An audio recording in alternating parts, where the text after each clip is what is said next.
Big Monday gave us big moments, none bigger than Caleb Love's unbelievable shot to force overtime in Arizona's win over number 3 Iowa State.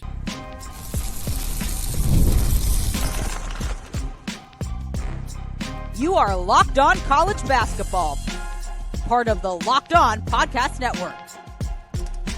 Your team every day. What's up, folks? Happy Tuesday, and welcome into the Locked On College Basketball Podcast, a daily national college hoop show, part of the Locked On Podcast Network, your team every day. I'm your host, Andy Patton, and you're joining the show at the place to get your college basketball content every single day. I want to give a special shout out to our everyday listeners and those of you hanging out with us in the Locked On College Basketball Discord channel, and remind you all that today's episode is brought to you by FanDuel. Folks, Super Bowl 59 is here. There is no better way to make every play more exciting than with FanDuel Sportsbook. New customers can bet $5, and if you win, you'll score $200 in bonus bets. So download the app or head to FanDuel.com to get started.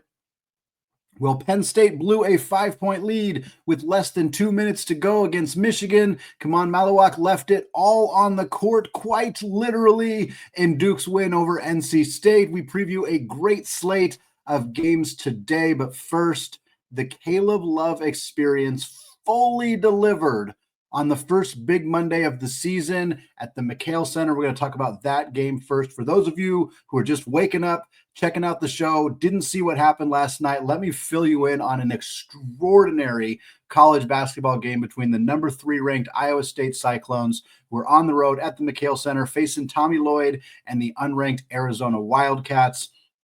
This game was close all the way throughout. It was a 6-point lead at halftime, and I don't think that it was ever within – I think it was within 5 the entire second half of this game. Both teams, it was just tough. It was physical. There was a lot of just going back and forth in this game. It never really felt like anybody pulled away at all. And then when we finally get to the very end of the game, Joshua Jefferson goes to the free throw line for Iowa State.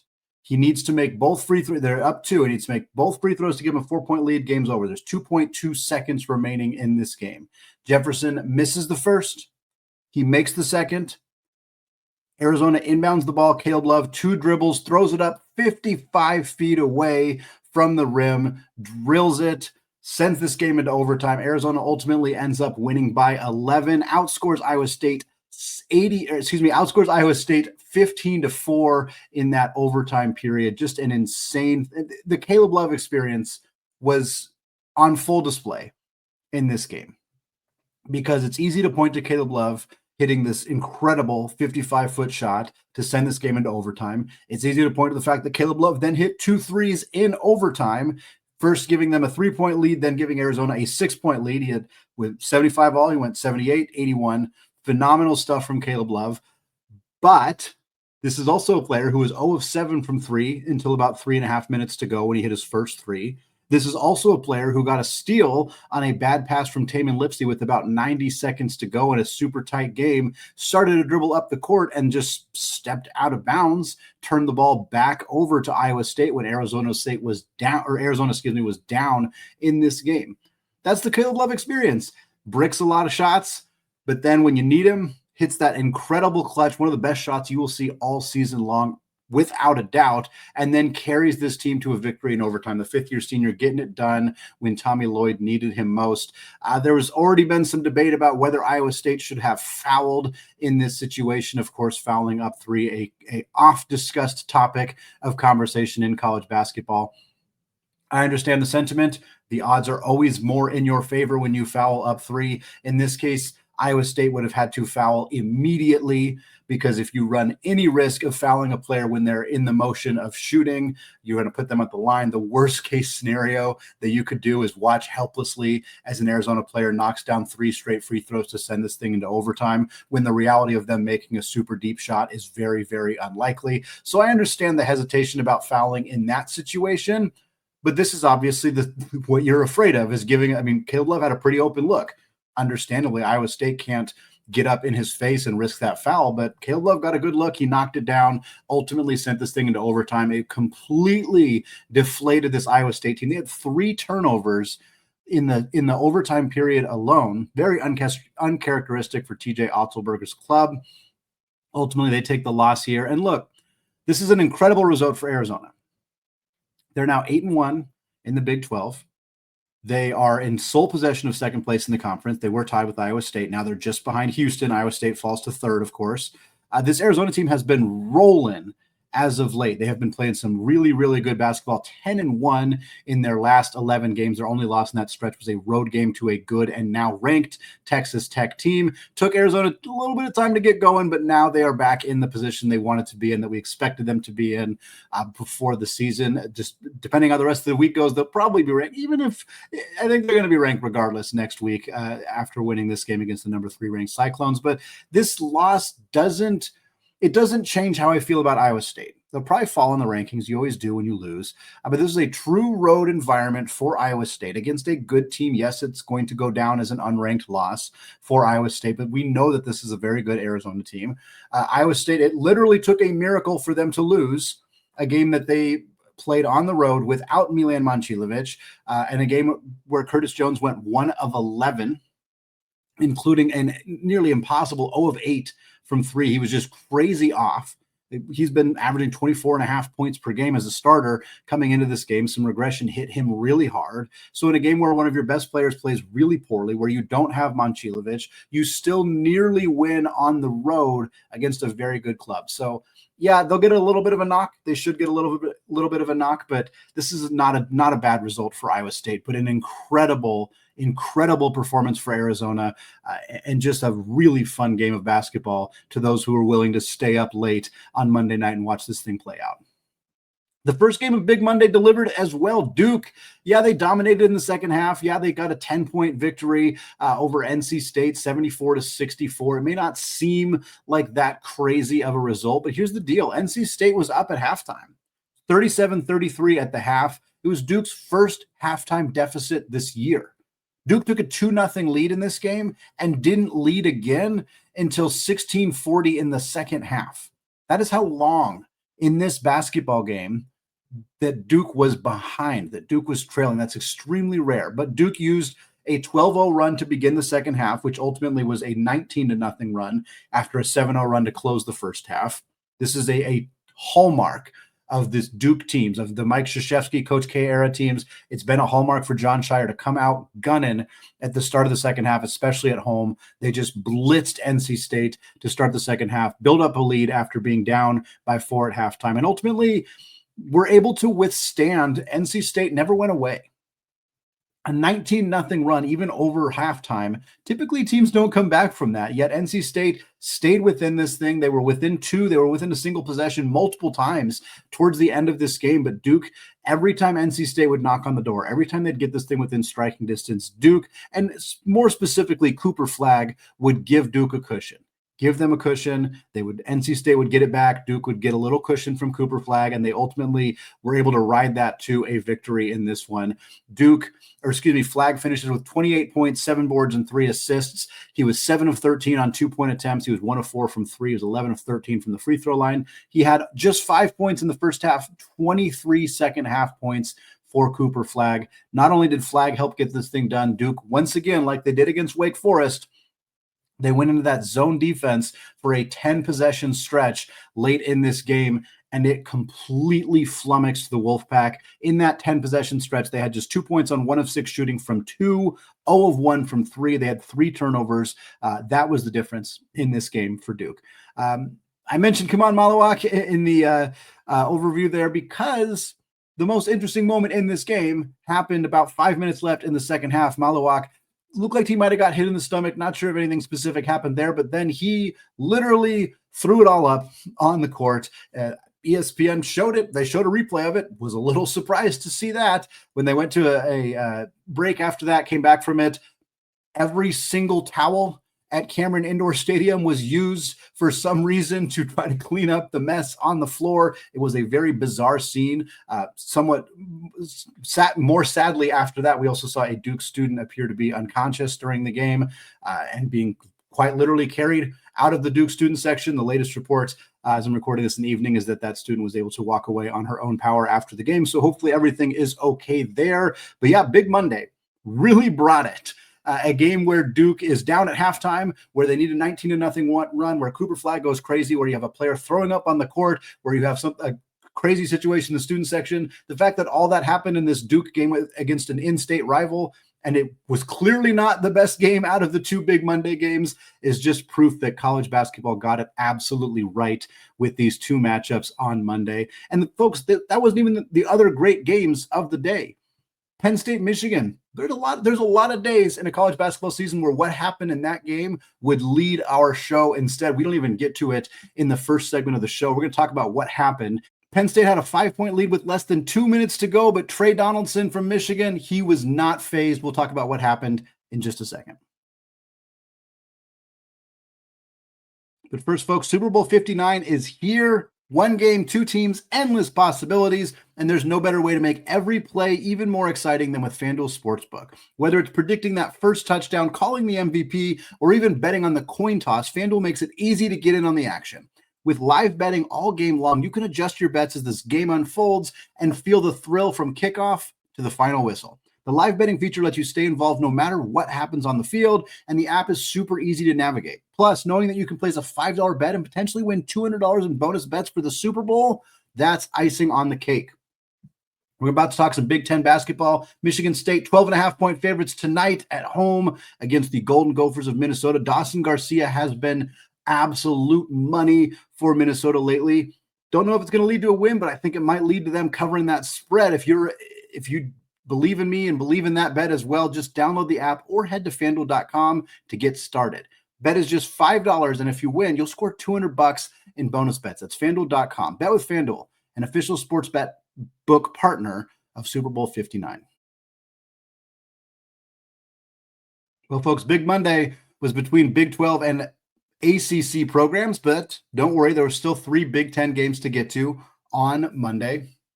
I've been talking about it on the show. The Big Ten has basically had games every single day during the year 2025. Very fun to have so many different teams in the conference, and yet having games every single day always gives us something to talk about here on Locked On College Basketball. 3 Big Ten games on Monday, and one of them really delivered. The other two, maybe not as exciting, but we definitely got a fun one between Michigan and Penn State, the first game out of this trio here. This game was tied at halftime. Penn State ultimately built themselves a comfortable lead in the second half, and with 1 minute and 50 seconds to go, the Nittany Lions were up 5. And then very suddenly, this game swung in the other direction.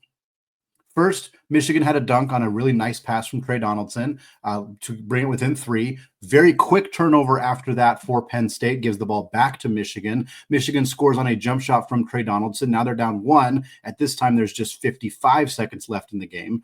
Penn State goes down, attempts to score. Danny Wolf blocks the shot off the rim, grabs the ball.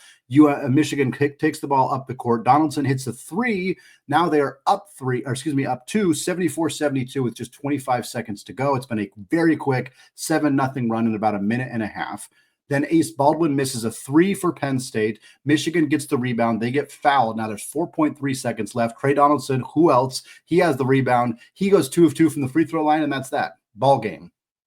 Michigan turned a 5-point deficit into a 4-point win in a less than 2-minute span. Tre Donaldson, career high 21 points for him. He also had 7 assists, 4 steals, and 3 rebounds. He was 5 of 6 on his 2-point attempts and 3 of 7 from 3. The Wolverines now 15-5 on the season. What a job from Dusty May in his first year coaching in the Big Ten, his first year coaching in the Power Conference, the first year post-Juwan Howard era for the Wolverines. They're not only 15-5 on the year, they're 7-10 in conference play, a legitimate contender alongside Michigan State and Purdue and a handful of other teams to win that conference. Meanwhile, Penn State 13-8 overall, 3-7 in the Big Ten. 7 of Penn State's 8 losses this year have been by 8 or less points. This team has been in a lot of games, but hasn't been able to close out as many as they'd like. Another tough one here for the Nittany Lions. 2 other Big Ten games to talk about here. Ohio State just cruised past Iowa. Just a comfortable win for the Buckeyes here. 82-65 was the final score. That's 2 straight for Ohio State after a 3-game losing streak earlier in conference play. That brings them up to 12-8 overall and 4-5 in the Big Ten. Micah Parrish was the star for the Buckeyes, 18.6 boards and an assist. Bruce Thornton had 15 and 8 as well. He was 3 of 5 from 3. Iowa State falls to 13 and 7 overall. They are also 4 and 5 in the Big Ten. Hawkeyes shot under 40% from the field in this one and 7 of 25 from 3. The defense for the Buckeyes good enough to slow down this Iowa offense, as again, they went 7 of 25, under 30% from beyond the arc. Drew Thewell had 20 points, 8 of 10 shooting for him, including 3 of 4 from 3. But 2 starters for the Hawkeyes, Josh Dix and Brock Harding, didn't even score. That's not going to get it done for Fran McCaffrey's club. And then elsewhere in the Big Ten, way out on the West Coast, UCLA knocks off rival USC 82-76. The final score here, Mick Cronin gets himself a nice W here again over that longtime rival, the Trojans. UCLA was leading most of the game, but USC never went away. UCLA was never able to run away with this thing. USC was kind of always hanging around. Their outside shooting kept them in the game, which I'm not sure we have said that a single time about USC this season. Their outside shooting has been typically their downfall in the majority of their games, but that was not the case for them in this one. They were 7 of 17 from 3 in the first half. They've had games where they've attempted far less than 17 threes in a game. They've had games where they didn't make a single three this year. So for them to go 7 of 17 from 3 in the first half, now the luck ran out, as you'd expect. 4 of 14 in the second half, so they finished 11 of 31 3-point attempts from USC. You can tell UCLA's strategy was to force them to settle for outside shots. It worked. 4 straight wins for the Bruins. They're now 6-4 in the Big Ten. Eric Daly and Ade Morrow were the stars for UCLA. Not a big surprise considering USC's big issue this year has been in the front court. So to see the 2 front court starters for the Bruins have good games. Daly finished with 16 and 6 along with 2 steals. Mara continues to have a very strong month of January. He had 12 points, 11 boards, and 5 blocks alongside 2 assists in this one. Another good game for the sophomore big man out of Spain. Well, folks, that's it for what we're talking about on Monday, but Tuesday, so many great games today as well. Another great day of high-level hoops. That includes a big-time SEC battle between Kentucky and Tennessee. We're going to preview it all coming up here in just a second. But first, folks, taxes used to be waiting and wondering and worrying if you were going to get any money back. And then waiting, wondering, and worrying some more. Now, Taxes is matching with the TurboTax expert who can do your taxes as soon as today. An expert who gives your taxes their undivided attention as they work on your return while you get real-time updates on their progress so you can focus on your day. An expert who will find you every deduction possible and file every form, every investment, everything with 100% accuracy. Also, you can get the most money back guaranteed. No waiting, no wondering, no worries. Now, this is Taxes. Get an expert now at TurboTax.com. Only available with TurboTax Live Full Service. Real-time updates only in iOS mobile app. See guarantee details at TurboTax.com/guarantees. All right, folks, segment 3, still Andy Patton here, still on the Locked On College Basketball Podcast, moving away from the epic slate of games we had on Big Monday to talk about another great slate tonight, Tuesday, 9 games that we're going to talk about here. We're going to split them conference by conference. We got 2 in the SEC that we want to talk about, including our only ranked on ranked matchup of the day, but it is a doozy, folks. Number 12, Kentucky, going on the road to take on Rick Barnes, Chaz Lanier, and the 8th ranked Tennessee Volunteers. This game is at 7 Eastern time on ESPN. FanDuel favoring Tennessee by 9.5. And the question for this, can Kentucky avoid going or having a 3-game losing streak? We already saw them lose twice now in a row. They lost to Alabama. They lost to Vanderbilt. Can they avoid that by getting a W on the road against a very, very good Tennessee team? Isaac and I spoke about this earlier this week. Kentucky and UConn, both teams that have very high-level offenses but are struggling on the defensive end of the floor. For Kentucky, they're going up against a Tennessee team that is 34th in adjusted offensive efficiency, but first in adjusted defensive efficiency. So it's a little bit of a battle, Kentucky's offense versus Tennessee's defense, whereas it's Kentucky's defense versus Tennessee's offense. Tennessee's offense is a lot better than Kentucky's defense. That's likely going to be the determining factor in this game. Factor in that Tennessee's also at home. I like the Vols in this one. Mark Pope could be facing a 3-game losing streak in the SEC. We'll see how they're able to respond in this contest tonight. Elsewhere in the SEC, Oklahoma going on the road to take on the 13th ranked Aggies of Texas A&M. This game is on 9 Eastern time on the SEC network. FanDuel favoring those Aggies by 8.5 points. The Sooners started SEC play 0-4, but have now won 2 straight games. Be interesting to see if Porter Moser's team can pull off another potential upset against a very volatile A&M team that just had a big upset win over Ole Miss, a game they didn't lead until the final 13 seconds of regulation. That same team then turned around and fell to Texas, Rodney Terry's Longhorns. That was a 1-point game as well. So 2 very close games for A&M in the last week. We'll see if they can catch their breath a little bit against an Oklahoma team. It should be a fun battle between Jeremiah Fears, the star freshman for the Sooners, as well as Wade Taylor IV, assuming he is healthy and good to go for Buzz Williams and the Aggies. Looking to a pair of Big 12 games here. We got Central Florida going out to Fog Allen Fieldhouse to take on the 11th ranked Jayhawks of Kansas, 8 Eastern time on ESPN+. FanDuel favors Kansas by 13.5 points.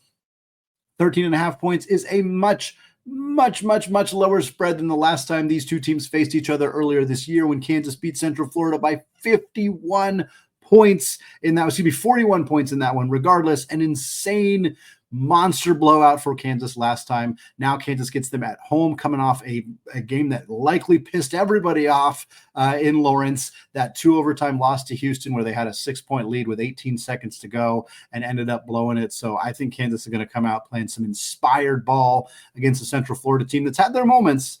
They've had their moments this year, but it's going to be hard for them to go try to get a win at Fog Allen after what happened to Kansas just a few days ago. It's got Baylor going on the road at the Marriott Center in Provo, Utah to take on the Cougars of BYU, 9 Eastern time on ESPN2. FanDuel favoring BYU by 3.5. It's hard to win at the Marriott Center. That is a very prolific basketball arena. That BYU team coming off a nice win over Cincinnati at home as well. Baylor's been struggling this year. We've seen them have inconsistencies. The depth in the front court is a major issue for them. VJ Edgecombe, he's coming around, and that's been a huge bright spot in an otherwise mess season for these Baylor Bears. Edgecombe versus Igor Demine is going to be a really fun battle. They're not playing the same position, but it's 2 very hyped freshmen. I know NBA draft scouts and nuts are going to be all over this game to watch Edgecombe and Demine and how they go out against each other.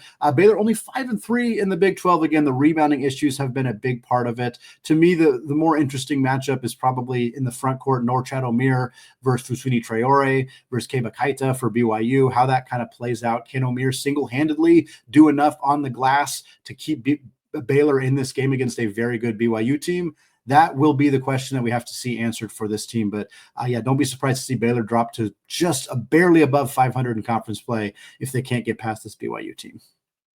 2 Big East games to talk about as well. 15th ranked St. John's going on the road at Georgetown, 6:30 Eastern time on FS1. FanDuel favoring the Johnnies by 4.5. The Hoyas have now lost 5 of their last 6. Dropped down to 4-5 in the Big East. That includes a road loss already to this St. John's team. They lost that one by 5. So now Georgetown at home, hoping to hand a loss to St. John's. They haven't taken very many of them this year. Somewhat quietly, which is surprising for a Rick Pitino team. St. John's is 17-3. They're 8-1 in the Big East. They're tied with Marquette for the lead in the conference. They're on a 6-game winning streak. This is a really good St. John's team. Who's got a chance to move to 9-1, pick up a nice road W over a improved Georgetown team, thanks in large part to superstar freshman Thomas Sorber. His matchup against Zubi Ejiofor is the definite matchup to watch in this game. Whoever wins the Battle of the Bigs likely going to lead their team to a victory. St. John's going to be a tough one on the road, but we'll see if Rick Pitino's team can move to 9-1 in the Big East. Likewise, let's see if Marquette, they got a chance to pick up a road win as well. They got a chance to move to 9-1 in the Big East, but they don't have quite as tough of a test. The Marquette Golden Eagles going on the road at Butler. This game at 8:30 Eastern on FS1. Marquette favored by 7.5. Butler has won 2 out of their last 3. Prior to that, they had lost 9 in a row. And their 2 wins in their last 3 games are Seton Hall and DePaul. not exactly the most impressive wins for the Butler Bulldogs. They did take UConn to overtime. This is a team that has played well in some of their more recent games, even ones that they've lost. But Marquette should be able to handle this Butler team. It'd be interesting to see if these two teams both end up 9-1 after Tuesday's action, as they both have road tests against not great teams in the Big East. But although there's not a lot of Georgetown's not what they used to be, where it was like an automatic W in the Big East. DePaul's kind of that automatic W now. So we'll see if Butler or Georgetown could put up a fight against the two best teams in the Big East. Two games in the ACC to talk about. Wake Forest going on the road to take on the 21st ranked Cardinals of Louisville. 7 Eastern time on the ACC network. FanDuel favoring Pat Kelsey's club by 7.5. It's been a 9-game win streak for Louisville. 8-1 now in the conference. Meanwhile, Wake Forest coming off that tough loss to Duke. They had that one. They had every opportunity to win. Duke's zone defense flummoxed the Demon Deacons, and they ended up choking that one away. The big matchup here, Hunter Salas, Chucky Hepburn, these guys are high school friends, played together in the state of Nebraska. They've known each other for a really long time. Now they get to square off against each other in a big-time ACC battle between two very good clubs. That should make some fun, entertaining hoops, again, at 7 Eastern time tonight. And then North Carolina at Pitt. This game, 9 Eastern time on ESPN. FanDuel favoring the Panthers by 3.5. Pitt has now lost 4 of their last 5 games. They sit at just 4-4 in the ACC. Meanwhile, North Carolina needed overtime to get past Boston College and avoid what would have been a 3rd straight loss. The Tar Heels, they did get that W. They are 6-3 in the ACC, but it's fair to say that these are two of the more disappointing teams in a conference that is frankly full of mostly disappointing teams. And Louisville this season, and Duke this season in the ACC. We'll see if North Carolina can pick up a road win over Pitt and start maybe getting some positive momentum, or if the Panthers will get off the schneid and get a W here. Only one Big Ten game tonight. Minnesota on the road at Michigan State. 7th-ranked Spartans, 8 Eastern time on Peacock. FanDuel favoring Tom Izzo's teams by 12.5 points. Minnesota started Big Ten play 0-6, but they've now won 3 in a row. That included their epic win over Michigan, thanks to Dawson Garcia. They got a win over Iowa. They also got a win over Oregon. 3 pretty darn good wins for this Golden Gophers team. Meanwhile, the Spartans remain undefeated in the Big Ten. They have not lost a single game since November 26th in the Maui Invitational against Memphis. They're 17-2 on the year, but they need to prove it against Dawson Garcia. In his last 5 games, Garcia averaging 24.5 points, 8.2 boards, and shooting 54% on his 2-pointers and 41.7% from 3. Last game to talk about here in the West Coast Conference, Oregon State going on the road to the McCarthy Athletic Center to take on the Gonzaga Bulldogs, 11 Eastern time. This game will be on ESPN2, FanDuel favoring the Zags by 13.5 points, but the Zags lost last time they played Oregon State. This was an overtime game at the Gill Coliseum in Corvallis, 97-89 the final. This game didn't seem like it was even going to go into overtime, but Graham Ike hit a 3 in the closing seconds of regulation to send it to OT. The Gonzaga gave up 97 points to Oregon State, and part of a 2-game losing streak, losing to Santa Clara the next time out. Graham Ike had 26 in that game, but superstar German forward Michael Rataj had 29 for the Beavers. Oregon State, though, 1-4 in true road games this year.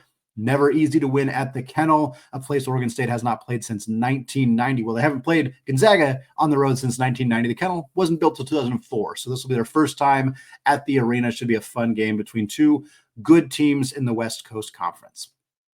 It's going to wrap it up for me today here in the Locked On College Basketball Podcast. Folks, thank you so much for making this show your first listen or your first watch of the day. Again, a special shout out to those everyday listeners, those of you hanging out with us in the Discord channel. Isaac and Leaf will be back with you all on Wednesday morning to recap all of these great games we just talked about going on tonight. And then Isaac and I'll be back with you all on Friday to get you ready for another great weekend of college basketball as we get into February, which the best part about February is it's 1 month away from March. We are so close to the best month of the year. I cannot wait. As always, we want to say apologies to the Lawyer family. Let's go Wild Popes. And until Wednesday morning, peace out.